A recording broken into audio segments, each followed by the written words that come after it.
Hi, good morning. For today's video, i-share ko to sa mga experience ko. May boyfriend ako. Ang pangalan niya ay si Raymond Sampaga from Masbate.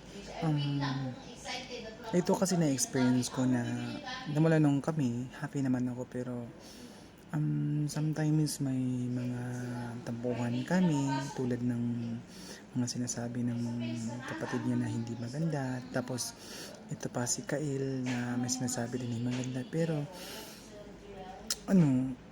pinaglaban ko yun si Raymond kasi mahal ko naman yung taong yun, tapos mabait yun sa akin, tapos marami din kami mga plano sa isa't isa namin, tsaka